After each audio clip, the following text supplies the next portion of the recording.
Guys আসসালামু আলাইকুম। আমরা আছি এই মুহূর্তে উত্তরা 18 নম্বর সেক্টরে। আমার এক দাদার বাড়িতে। উনি খুব শৌখিন মানুষ। ওনার বাড়িটা এত সুন্দর করে করেছে, আর এটার আশেপাশে এত সুন্দর পরিবেশ। ওই যে দেখুন, মেট্রো যাচ্ছে। আর মেট্রোর ঠিক তৃতীয় স্টেশন থেকে একটু সামনেই কিন্তু দাদার বাড়ি। দাদা এত রুচিশীল।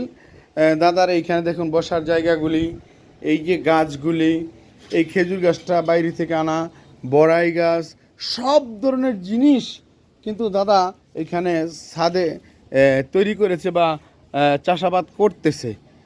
প্রত্যেকটা মানুষ যদি ওনার মতো এরকম ছাদ বাগান করতো, তাহলে হয়তো বা আমাদের যে একটা চাহিদা পুষ্টিগুণের, এগুলো হয়তো বা থাকতো না, বা বাজারে অত কৃত্রিম সৃষ্টি হতো না।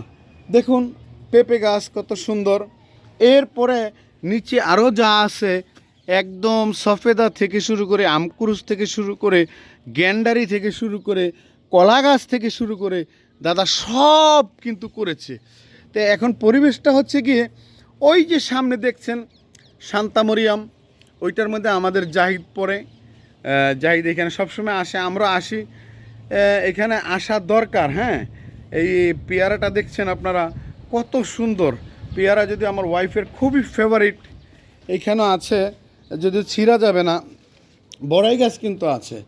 আমি একটু আপনাদের বাহিরের দৃশ্যগুলো দেখাই। এই হচ্ছে শান্তা মরিমার পাশে থেকেই এটা কিন্তু একটা মন্দির, আর এই মন্দিরের সভাপতি হচ্ছে দাদাই। একটু দেখুন কত সুন্দর পরিবেশটা। হ্যাঁ, একটা সময় বিল্ডিংগুলো হয়ে গেলে হয়তোবা এই সুন্দর পরিবেশটা, এই যে বাচ্চারা যে ক্রিকেট খেলে, এই খেলার পরিবেশটা হয়তোবা পাবে না। কি করব বলেন, এখন সবাই যার যার প্লটে বাড়ির কাজ ধরবে, এখন হয়তোবা ধরেনি। তবে আমাদের সরকারের উচিত, যারা সমন্বয়ক, যারা ছাত্র আছে, তারা যাতে খেলাটাকে প্রাধান্য দেয়। ক্রিকেট বোর্ডকে, ক্রিকেট টিমকে যে ধ্বংস করেছে, ওইখান থেকে যাতে করে তুলে নিয়ে আসে, এটা সমন্বয়কদের প্রতি আমার বিশেষ একটা চাহিদা, শুধু আমার না, সবার। ধন্যবাদ, ভালো থাকবেন। আসসালামু আলাইকুম রহমতুল্লাহ।